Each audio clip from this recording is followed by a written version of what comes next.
what I want to start with is, whenever we talk about Marxism, a central element in Marxism, one of the basic central elements, is the notion that when you talk about revolution, you do talk about world revolution. You don't talk about socialism in one country, you don't talk about the workers in one country somehow just taking power in that country and making it more competitive than other countries. You don't talk about alternative plans in order to increase your productivity. You don't talk about any of those things. If you read the Communist Manifesto, you read the central text of Marxism, the assumption is that the proletarian revolution is an international revolution, and that's what we're talking about.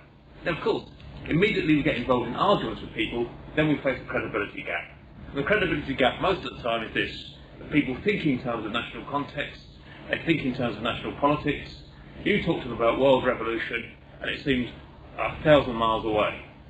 Except if you actually look at the history of the last 150 years, when you've talked at all about real, genuine revolutionary possibilities, then they have in fact been international revolutionary possibilities.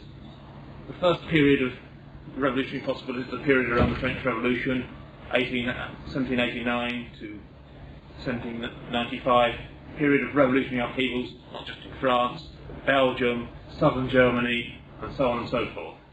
The second great revolutionary period, the time at which the Communist Manifesto itself was written, 1848, you talk about a revolutionary ferment, which isn't restricted just to one country, but you talk about, in fact, every capital city in Europe being shaken by revolutionary upheavals. Revolution in Paris, followed by revolution in Berlin, revolution in Vienna, revolution in Budapest, revolution in Rome, spreading from one centre to another centre. Even in miserable Britain, they had to have armed special police, etc., against the threat of a Chartist demonstration. The situation is not of revolutionary upheaval in that time, it was one of spreading revolutionary upheaval. The period I really want to talk about is the period 1917 to 1923, in which, once again, you do talk about a period of international spreading revolutionary ferment. And when you look at the period, it is actually incredible. It's a period in which all of the nation-states which dominate Europe, all of the great empires which dominate the world, were briefly shaken. A period in which the three great empires which had dominated European history for the previous 60 years, the four great empires actually, the Russian Empire, the Turkish Empire, the Austro-Hungarian Empire, and perhaps most importantly the German Empire, fell apart, and you had a complete reshaping of the map of Europe. A situation in which revolution was no longer something distant, and something people talk about as speculation, but something which actually took place, which was part and parcel of the way people thought. And I just found this quote from Clemenceau, who was French Prime Minister in 1919, and he talked to Lloyd George. Now, if you remember, France controlled one third of the world, and Britain controlled another third of the world. And Clemenceau wrote to Lloyd George, the whole existing order, in its political, social and economic aspect, is questioned by the masses from one end of Europe to the other. And that describes how the ruling class felt about it. This is the time when Lloyd George himself got his cabinet. Lloyd George was a former Liberal, presiding over a predominantly Tory cabinet, and occasionally he frightened the other cabinet members by going on to them about discussing with them whether they had enough guns, whether the stockbroking class was solid enough and well enough armed to stand up against the miners. And there was another famous discussion in which they discussed where they should put the troops, and they said, oh, we've got some troops in Silesia, and someone else at the cabinet says, but we don't want to guard the Silesian coalfields, and the Yorkshire coalfields aren't safe. But that sort of level of feeling within the upper class at the time.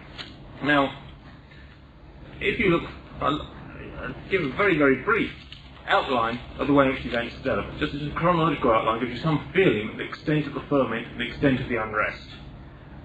And the useful starting point is, of course, February 17, Russian Revolution. Everyone knows about that, the overthrow of the Tsar in Russia.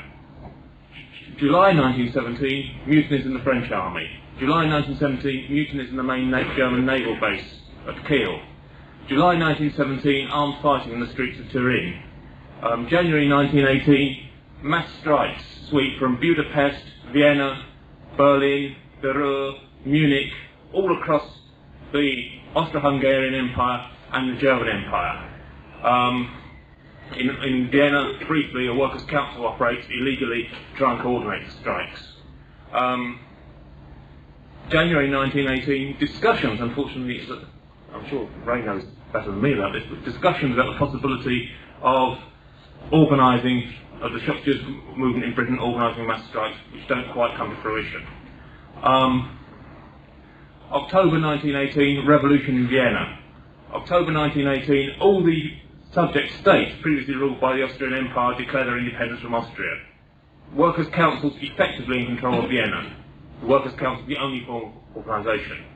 Beginning of November 1918, workers' revolutions start in Kiel, Hamburg, Bremen, Munich, Stuttgart, Düsseldorf, the Ruhr, finally Berlin. The whole of Berlin occupied by vast masses of workers marching up the factories, red flags, guns, the whole lot, just like Iran a year ago. Only the banners they're carrying are not banners of pictures of Islamic priests. They are pictures, red flags, slogans, speeches about world revolution.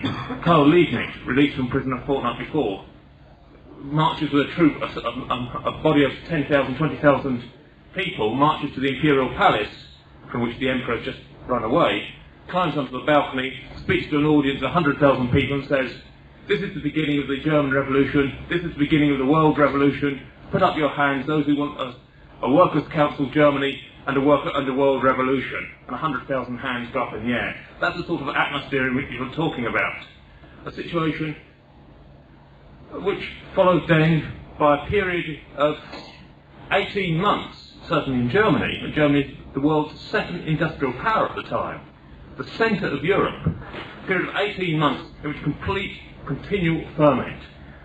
Fighting in Berlin in January 1919, fighting in Berlin in March 1919. The Ruhr miners take over the pits, February 1919. Fighting between the Ruhr miners trying to occupy the pits and the German army, February, March 1919. Central Germany general strike, beginning of March 1919. General strike in Berlin. Proclamation of a Workers' Republic in Bremen. Proclamation of a Workers' Republic in Munich. Further general strike in the Ruhr. Then 1920. It's 1919 in Germany. While that's taking place, then you begin to say that even in Britain, a period of fantastic discontent. General strike in Belfast. Only one of 3 times in living memory in which the Protestants and the Catholics of Belfast unite together, this time united together in general strike, basically around the engineering industry, leading to clashes with the troops, and so on and so forth. Engineering strike in Glasgow. Threat of a miners' strike in Britain over the question of nationalisation of the mines. Guerrilla warfare begins to break out in Ireland. In India, the jewel of the British Empire, the first mass movement against British rule begins to operate 1919, 1920, leading to the Amritsar massacre. Tens of thousands, millions of Indians begin to move against the whole notion of being within the British Empire. China, the first beginnings of a movement of national liberation in China, the notion of breaking the division of China between the great powers. Indonesia, the first mass movement developing in Indonesia against Dutch rule. France, May 1919, in France and in Italy, a joint international general strike in protest against the attacks upon the Russian Revolution being carried through by the 14 Western powers. Seattle, the United States, formation, I'm told, I know very little of this, I'm hearsay this, of Soviets in Seattle, which run a general strike in the city and clash with the police and so on and so forth. A situation of fantastic spreading unrest throughout the year 1919, in which it did seem to people the year 1919 was the year of revolution, in which world revolution was no longer something you just talked about, it's something people believed. You know, the November 1918, for instance, in the revolution in Hamburg, they seized control of one of the main daily papers, and it appeared on people's breakfast tables the next day. The headline says, "The revolution has started. This is the beginning of the German Revolution. This is the beginning of the world revolution. Long live world socialism. Long live world Bolshevism." That's the sort of way in which people felt about things. 1920, the situation continues. In Italy, you have huge strike in Turin, I think my memory date isn't always I think in May. Then you have the occupation of every significant factory in Italy in September 1920. A situation which in Italy, all of the ruling class, all of the working class, and nearly all of the ruling class believe the socialist revolution has come. Now you can read this correspondence and the stories going around, the telephone calls between different members of the ruling class. which really they're discussing what their terms for surrender are. Not how to smash the strike, what their terms for surrender are. Then you have 1920, you then have further flare-up of revolutionary disturbances in Germany. An attempt at a counter-revolutionary coup by the right wing leads to a general strike throughout Germany, with even the most reactionary union federations throwing their weight behind it, and the formation in three crucial parts of Germany of effectively the workers' councils taking control of the area. Of central Germany, in the area of Saxony, workers' councils being formed, taking over the whole policing functions, disarming the bourgeois formations, disarming the army formations, and controlling a whole chunk of central Germany. In northern Germany, a relatively backward area previously, the formation of a small Red Army which takes control of the North German coast. And in the Ruhr, which was the biggest industrial concentration anywhere in the world at the time, you have a formation, the spontaneous eruption of fighting against the troops. The troops are driven out of the Ruhr, and after, in a period of something like a week, a Red Army of 60,000 or 100,000 people, armed with heavy machine guns, artillery, the whole lot, being formed in actually controlling the industrial heart of Europe. This is the period you're talking about, the period in which revolution, as I said, is no longer something which is remote and distant. It's no longer something which just happens in Russia. It's something which becomes part and parcel of the discussion, the argument, the aspirations of people from one end of Europe to another. A situation in which a fantastic transformation of consciousness takes place, in which people who previously had never even thought about revolution promote to be considered themselves revolutionary socialists. For instance, in the Ruhr, in Germany, traditionally been not the most advanced part of the German working class, in many ways the most backward, because the employers had a vicious anti-union policy. You could be victimised as being part of the union, didn't recognise the union, didn't negotiate with the union, and until 1912, in many of the Ruhr cities, workers didn't even vote for the Social Democratic Party, they voted for the Catholic Party or the Bourgeois Liberal Party. And yes, so on the eve of the revolution, if you'd gone to the Ruhr, you wouldn't have thought it an area of intense socialist, revolutionary, communist attitudes. And then you find that in a space of months, people move. The revolution takes place, their initial reaction is, who's the people who always opposed the old regime? The Social Democrats have, the equivalent, if you like, of the Labour Party, or the left of the Labour Party, I think, have always opposed it. They throw all their weight behind the Social Democrats. Within weeks, the Social Democrats have shown they stand to preserve law and order, use the armed detachments they've set up in order to discipline the workers, to break strikes. The workers began en masse to move beyond the Social Democrats to certain sorts of revolutionary notions. And so the Ruhr, if you say on the term, October 1918, the Ruhr is one of the quietest parts of Germany, area where the Social Democrats have complete hold, only challenged by parties to the right of them. By October 1919, the Ruhr becomes the red heart of Germany, where something like half or 50 or 60% of the working class come to identify with the notion that you need a workers' regime, workers' councils, a workers' council dictatorship in order to make the socialist revolution in Germany joined up with the socialist revolution in Russia. A fantastic transformation of consciousness. And the only thing I've seen like it recently, I suppose, is some of the steel areas where you have a thing moving not nearly as far, but that sort of same change of people who've been backward, uninterested, uninvolved, discovering their power and moving over. And really this epitomises the transformation which takes place throughout much of Europe in that time. The extent of the transformation is shown by the fact that the mass, what were effectively the mass Labour parties, sometimes with more left-wing ideology than others, in one country after another, are subject to enormous pressure to affiliate to the Revolutionary Communist International. In Italy, the Socialist Party, the biggest party in Italy, the biggest number of not the majority in the Italian Parliament, the single party with the biggest number of MPs, votes to affiliate to the Communist International. In France, the Socialist Party, the only working class party, votes to affiliate to the Communist International, votes for revolutionary socialism. In Germany, the Social Democratic Party splits in half, and half of it, which has half the working class support, at one point half the MPs in the Parliament, votes to affiliate to the Revolutionary Communist International. Even in miserable, poxy little Britain, The ILP was founded by Keir Hardie to mess up the working class fight as the song goes. Votes to discuss affiliating to the Revolutionary Communist International. Such is the feeling throughout Europe at this point in time. Now, yes, so that's some attempt to give some element of feeling at the time. One last story to give some attempt of feeling, which is a story in Virtual tells, and I don't know if it's true or not, but it's the story of Luton. He describes how in 1919 the Lord Mayor of Luton decided to hold a commemoration to the end of the war and didn't invite a single ex-combatant rank and file soldier to the commemoration.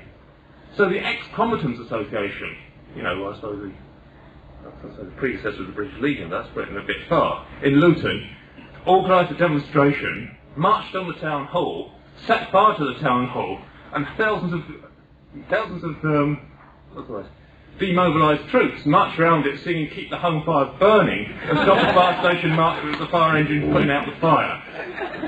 But to some extent, throughout Europe, people really were, not only throughout Europe, people were aroused to the notion of socialism possible. Throughout much of the rest of the world, in the empires ruled by the European powers, for the first time you get real mass movements against colonialism beginning to develop, pressing for national liberation. Yes, that's the picture. Picture which to me is summed up by the fact that certainly in November and December 1918, if you say who rules Europe, you'd have to say, well, the Russia's controlled by workers' councils. Then you say who rules the Austro-Hungarian Empire? Actually, it's ruled by workers' councils. Who rules Germany? And the areas occupied by Germany from Brussels right through to what's now called Kaliningrad, were all areas controlled by workers' councils. And yet, at the end of it, what we got was not world socialism. Yes, we're all sitting here having nightmares and I think we're really much nicer outside. What we got was not world socialism. We actually got 10 years later, 15 years later, the rise of Stalinism in Russia, the rise of Nazism in Germany, the rise of fascism in Austria, the emergence of a semi-fascist regime in France, and so on and so forth. And also we got another 30 years, the European powers controlling the rest of the world through their empires. How do we explain that? What really we have to say, we had the possibility of the world revolution, the possibility was not transformed into reality. Really, how do we begin to explain it? Now I think here we have to actually look at two different levels of explanation. The first level, the first thing we actually have to look at is what the changes took place in the objective world, both to make the revolution possible and also put limitations on it. And here you have to look briefly at the preceding period. And I think that's a fantastic lesson for us, because the period before the outbreak of the revolutionary upheaval, or before the outbreak of the First World War, was the working class movement in some ways similar to the period of the last 30 years. In some ways, it was a period in which, for 30 or 40 years, capitalism underwent peaceful, slow, gradual development, in which there is no European war between 1870 and 1914, no major European war. There were small wars in the Balkans, no wars involving major European powers. It was a period in which industry, which in 1817, industry in Britain, Belgium and parts of the United States, phenomenal growth of industry, particularly in Germany, parts of France, parts of the Austro-Hungarian Empire in Prague and Budapest and Vienna, found a period of fantastic growth of prosperity for capitalism.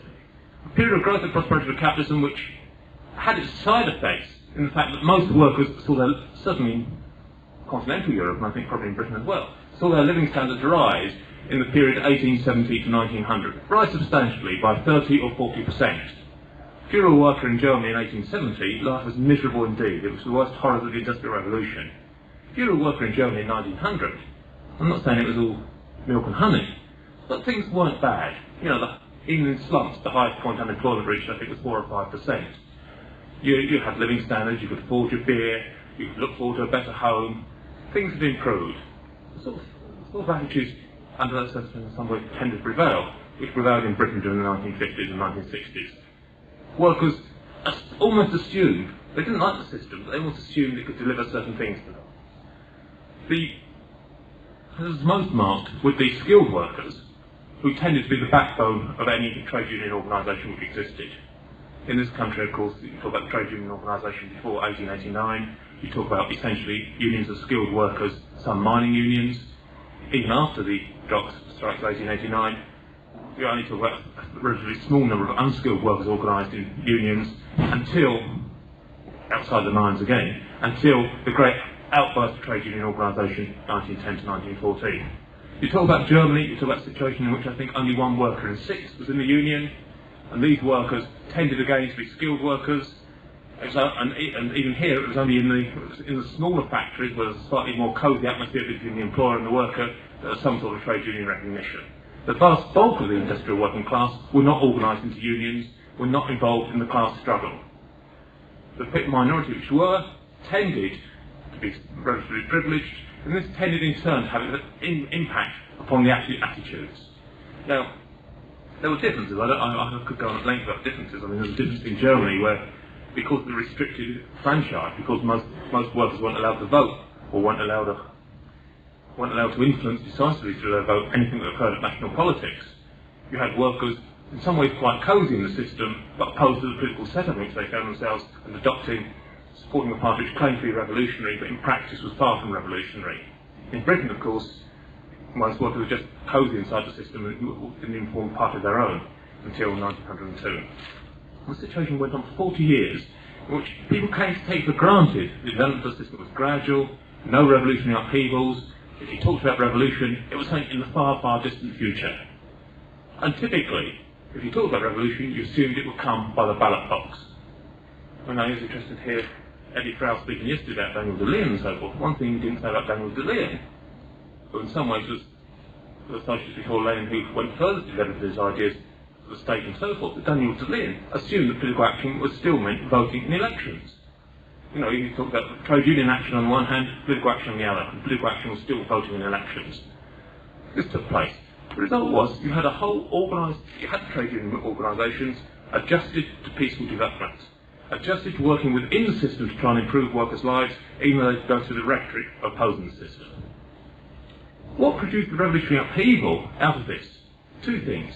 First, that all of this was posited upon one development.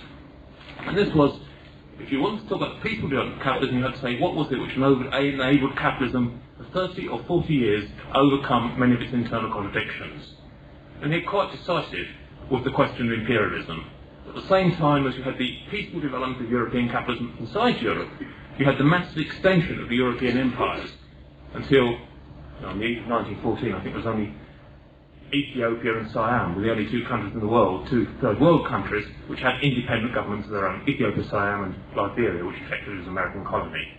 Everywhere else had been carved out between the European powers.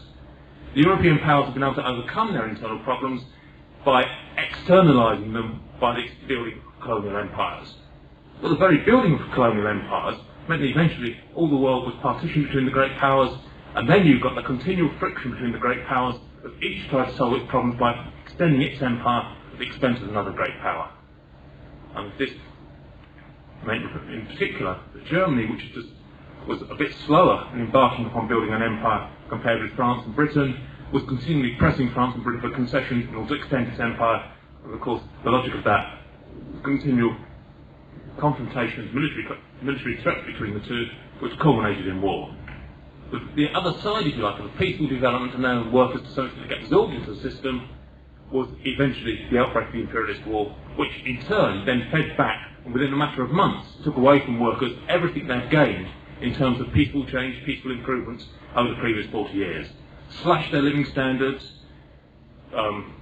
smashed their wages, forced up their rents, and finally, and perhaps the most important, particularly for the old skilled workers, meant that their old ability to negotiate, to push, to manoeuvre within the system became more and more cut down upon by military regulations. Both in France and in Britain, you find the formerly skilled workers, formerly relatively privileged workers, faced with this situation, get fantastically militant during the war. The second thing which changed was in the previous 40 years, all that time, capitalism had gone on developing, expanding, changing the form of organisation. And so you find, if you talk about capitalism in 1870, you talk about some fairly miserable conditions for workers, particularly in industries like the mines, but you don't talk about anything like the things we would take for granted today, like mass production factories conveyor belts, assembly lines, all the things we identify as being central, characteristic of work under capitalism today, didn't really exist in the 1870s. Slowly, between 1870 and 1914, these were built up, producing in turn a change in the working class. Friends, I just know the figures for Germany, aren't you? People provide the same figures for Glasgow or Sheffield. In Germany, in the Ruhr, in 1870, most workers still worked in relatively small factories, 100 people to a factory, 150 people to a factory, and lived in relatively small towns, 50,000 people, 60,000 people. By 1914, you would talk about towns like Hamburg on the Ruhr, which grew from being a town, I think, of 6,000 people in 1900 to 100,000 people in 1914, dominated by two major factories, one of which employed 30,000 people, in which what we'd regard to as typical mass production organisation of work took place, in which you began to talk about not merely skilled workers working together, negotiating and arguing, but very, very large numbers of unskilled workers are tied to assembly lines, beginning to organise, beginning to react against this, needing some form of organisation, some sort of reaction. The war accelerated this enormously. The war accelerated it fantastically. I mean, again, in Germany it led to building a factory out of nothing in the middle of Germany, in a previously backward, conservative, reactionary area near Halle, in central Germany. They built a factory of 30,000 people. All the local peasants went to work in the factory. Once in the factory, they found something they'd never experienced before in their life: the discipline, the routine, the pressure, and their attitudes were transformed. Previously the most backward peasant area in Germany was transformed into becoming the most aggressive, militant, revolutionary areas in the whole period 1917 to 1923. It became a continual thorn in the flesh of successive German governments. The war itself, the transformation of capitalism before the war, accelerated by the war, suddenly transformed completely the organisation of the working class upon which capitalism rested. The result was, after three and a half years of war, throughout Europe people were fed up, no longer had the first illusions they had at the time of the war, began to protest, food, riots and queuing for food, riots in the factories, protests, suddenly exploding out. And all the changes in the working class which have taken place over the last 40 years suddenly found graphic expression in changed forms of political consciousness.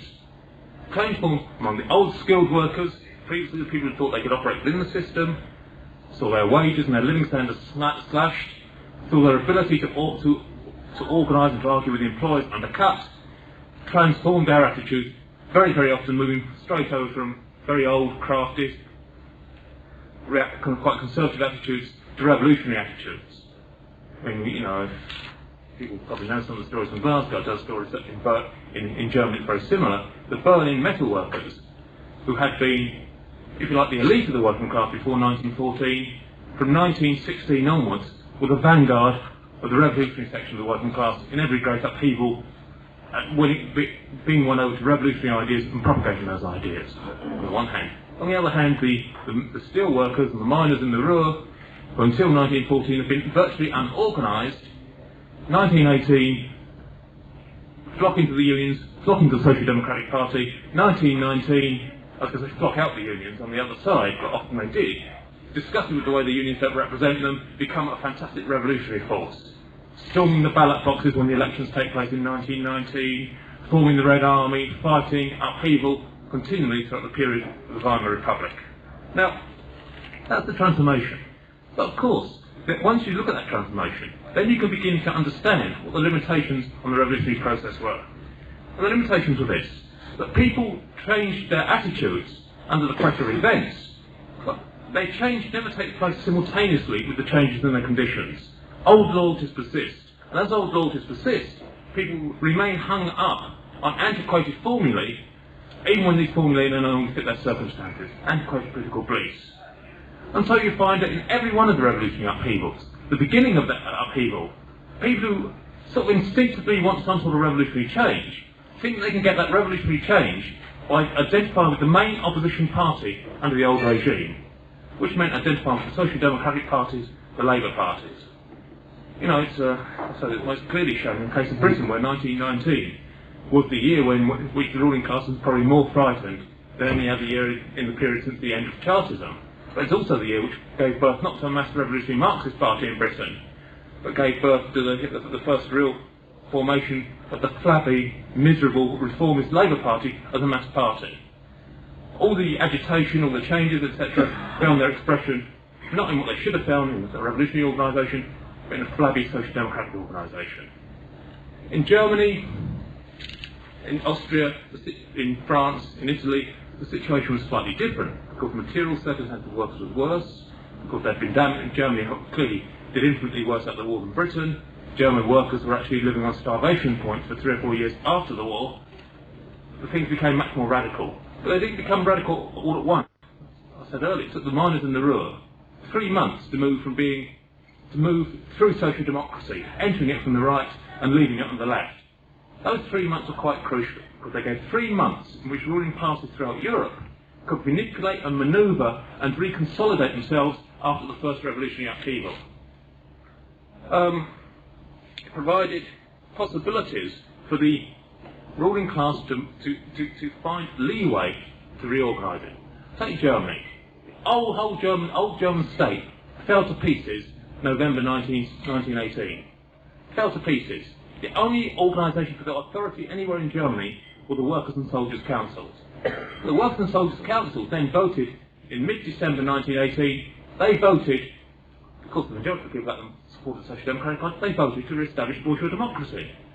They voted to accept the reorganisation of the army, with qualifications, to accept the reorganisation of an army run by social democratic ministers, working with the old generals, establishing the old hierarchies, an army which could then be used in January and February and March and April 1919 against the various attempts to form workers' councils regimes or for the workers to take over industry and so on and so forth. The leeway, the heritage of the old order, in terms of the minds of workers, even though workers were becoming revolutionary, provided much of the leeway for the old ruling class to establish its control. And of course, you don't need to look far at what the attitudes of the Social Democrats themselves were. I mean, the most famous quote is by a man Ebert, who was the leader of the German Social Democratic Party. And November 1918, when it was clear that revolution was breaking out all over Germany, he talked to the then Prime Minister, and he says with tears in his eyes, he says, "Unless the Kaiser abdicates, revolution is inevitable, but I will have none of it. I hate revolution like the sin." That's Ebert. 2 days later, he was made, chairman of the, and the title was interesting, chairman of the Council of People's Commissars running the German Revolution, and then proceeded to run the revolution in order to rebuild up a new army which could be used to smash the Workers' and Soldiers' Councils. That's the first thing. But all of those things, I think, all of these things I've said so far are things which exist. But I should say that any revolution we're ever going to face, we're going to face with those problems. You're always going to face with the fact that the workers' consciousness lags behind reality. You're sitting in the recent steel strike. If at the beginning of the steel strike there had been 20,000 steel workers who thought Bill Sears was a shit, the strike would have been much easier in terms of organising, activating and so forth. The trouble is, inevitably, at the start of it you have 20 or 30 or 40 steel workers who think Bill Sears is a shit, who can't influence the others at decisive moments until it's too late. Again and again we face this problem. We face it 100 times worse in a revolutionary situation. But the situation was made worse by 2 other factors. And this is the question, how exactly do people who become revolutionaries, what become revolutionaries, respond? And here, very briefly, I want to talk about 2 things which emerged in the World Revolutionary period 1917 to 1923, and which emerge again in every other revolutionary upheaval, or for that matter in any strike. The first was a phenomenon which was called Centrism. And this really was this, that faced with the growing unrest of the mass of the population, mass of workers, old trade union and social democrat, old Labour Party leaders felt the need to try to retain their support by veering very, very sharply to the left, at the same time maintaining many of their old methods of thinking in terms of when it came to operating. Even if they were sincere when they moved to the left, they continued to believe that nevertheless when it came to it, you negotiated, you vacillated, you didn't do things too hastily, and so forth. One example from the German Revolution, a man called Lederbauer, who had been a Social Democrat MP, I think, for 40 years, when the revolution broke in 1918. Lederbauer was an honest fellow. He really hated militarism. He hated the empire. He really did want socialism to take place. But whenever an armed insurrection broke out, his instinctive reaction was to try and negotiate a peaceful resolution of the armed insurrection, which of course usually pleased very much the people trying to put the insurrection down, since they didn't have enough troops on the spot at the time. They could gain 12 hours or 24 hours negotiating, then they'd move the troops in 24 hours later and smash it. Lederbauer was the main force upon the revolutionary section of the German working class for between November 1918 and November 1919, something like that. A main force, a major influence on them. He's the person that always stood up and fought in the past, always argued, made the left speeches, who was much more prominent than virtually anyone who called themselves a revolutionary. People identified with him, listened to him. He seemed to have reasoned arguments. And also, the mass of workers also identified with it, because although they wanted a revolution, still in the back of their heads was the notion that you had to have a revolution according to certain forms, certain things which had been done in the past, and so forth. Lederbauer and people around him were called the Centre. Centre why? Because they were between the Social Democrat Party on the one hand and the revolutionaries on the other. They stood in the middle. The word centrism applied to them. That's the first one. And it really applied to millions of people. I mean, someone like Lederbauer, the Social Democrat parliamentarian, was never actually going to shift from his basic ideas. But his confusion, his inability to see things through the end, fitted in neatly with the development, the half-developed ideas of millions of workers underneath who in the past believed in the existing system, now wanted to change it, but thought, the best thing possible is if you could change it by working within the existing system and against it. And so the Social Democrats said, all we need is Parliament. The revolutionary communists said, all we need are workers' councils. The people in the middle, it's what's more logical. Let's stop all these arguments between councils and Parliament, which is splitting the working class down the middle. Let's get together, comrades. We'll have both Parliament and workers' councils. And that's what not only Lederbauer, I'll tell you, his party, the Independent Social Democratic Party, was described by one observer as the most unique political experience he'd known. A party which grew from nothing to have 500,000 members, or at its time actually 800,000 members and 5 million votes. A party which claimed to be revolutionary, but revolution without disrupting too much existing order. A mass phenomenon. That was centrism. The other phenomenon which you get in any revolution is the phenomenon of ultra-leftism. You're looking at this as a country which was ruled by an empire until 3 weeks ago. Suddenly millions of workers erupted on the streets overthrew the empire, and then put in power some horrible social democrat politician who you can see as betraying the revolution. You feel if only we go out on the street once again, raise the red flag, get a few guns, workers will follow it, we'll overthrow the social democrat politician, replace him by something else. A natural instinct in any revolution. On the one hand, the centrism, the mass of workers slowly developing. On the other, once they developed, people who were centrists 2 days ago thought you could reform the existing system somehow or operate within it, get disillusioned, and get very impatient for wanting change. Two phenomena in any revolution. In a great revolution, mass phenomena. Centrism applies to millions of people. Ultra-leftism in Germany applied to 100,000 people. Many, 30 times as many people as in the Socialist Workers' Party now were attracted to crudest ultra-left ideas. Issue a proclamation, proclaim the Workers' Republic in Bremen. Ignore the fact that nowhere else in Germany is ready for the Workers' Republic. Issue a proclamation, announce that you've overthrown the government in Berlin. Ignore the fact that even in Berlin itself, most workers are not yet ready to overthrow the government. You feel a few people going up the streets on November the 9th overthrew the Kaiser because millions of people flooded behind them. You repeat the same today, not worrying about tactics, not worrying about organisation, and so forth. Two phenomena in any revolution. Made worse, however, by this, that in any revolution we're going to be faced with. The difficulty in the revolutionary upheaval of 1917 to 1921 was, except for this experience in Russia, nowhere else was there any tradition of building what we call revolutionary Marxist parties, Bolshevik parties, in which through years you train a basic group of people who are able to experience of centrism and ultra-leftism, of learning in tactics, of learning from strikes, of learning from every mass struggle, how you bring things together.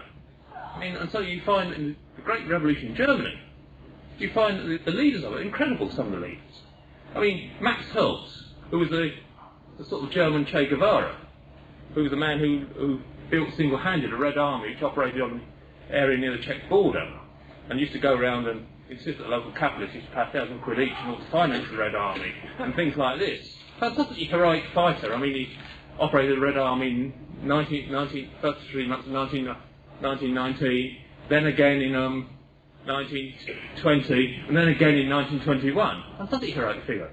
What was his political background? His political background, YMCA. He describes in his book, the only politics he'd ever discussed with anyone before the revolution broke out used to be in the YMCA, because he used to be a travelling craftsman who used to travel from one part of Germany to another, at the YMCA. He describes that he once, and this is incredible, but once he'd met a member of the Social Democratic Party on a train. That's the total of his political experience. Revolution breaks out, here he is leading the Red Army, with no political notions in his head. Instinctively an ultra-left. Excellent comrade in the ultra-left. Or a man called Ernst Toller, who was a playwright who at one stage commanded part of the Bavarian Red Army. I mean, he was a man, again, he was a man without any political ideas. Had been, an habitual in Bohemian circles in Munich, an expressionist playwright, who, the revolution breaks out, he's just left the army, he knows how to talk to soldiers, goes around the barracks, loads of soldiers support him. Or again, a man Kurt Eisner, who was a Bohemian intellectual, a right-wing social democrat, who discovered how the First World War broke out, discovered all the secret machinations, and became completely sort of moralistically opposed to the war. A real hater of the war, but actually still believed in reforming capitalism. November 1918 break in Munich, a few sailors get off the train in Munich, they'd just come from the mutinies. Eisner makes contact with them, they cut up a flag, march to a social democratic demonstration, march up with half the demonstration, march to the city centre, the King's Palace in Bavaria, and Eisner proclaims himself Prime Minister of Bavaria, and proceeds then to announce that Bavaria is going to be run by a council republic, which it was in one way or another, take like 6 months. No experience, no ideas, no grounding in revolutionary tradition, but able to mobilise thousands of people, because in some ways his inexperience corresponds to their inexperience. As I say, any revolutionary situation, all these sorts of figures are thrown up. The real question then is, and it is, sorry, since I've got to finish almost, maybe I will try and deal with it. The real question, the real lack, is the question then of the party. You see, when you talk about revolution, when you talk about a non-revolutionary situation like the moment, I mean, we pray for spontaneity, we pray for people to rise up, you read about revolutions, and the only thing which keeps you going sometimes is knowing that it has happened in the past and will happen in the future. When you come to a revolutionary situation, you have spontaneity by the bucketfuls. You have millions of people discovering things which, all sorts of ideas and notions that even Tony Cliff in his most lucid moments wouldn't even imagine would happen. Learning how to control their own lives, take over their factories, build barricades, arm themselves, all sorts of things. Yet at the same time, all of these people, because they've not been immersed in struggle before, because they've not really gone through the lessons, they've not learned, they've not studied, make the most elementary mistakes in terms of political tactics. They continue to have illusions in the old leaders until the old leaders sold them out so thoroughly that there's no recovery of the situation. And here, the decisive question is then whether a party exists which is capable of dealing with these problems, not just of denouncing the ultra-lefts. And anyone can denounce ultra-lefts, but actually working with the ultra-lefts, winning them over, arguing them, turning their quite natural hatred and bitterness against the system in the right direction. Of working with the people in the centre, the centrists. Of knowing how you can't trust the centrist leaders, but how the thousands and millions of workers identify with them have to be one to the revolution, otherwise the revolution can't take place. I say, if you look at the reason why all the revolutionary upheavals didn't occur, because never was this factor involved in it. Just give an example. The end of March 1920, the Ruhr is controlled by the Ruhr Red Army. 60,000 armed people.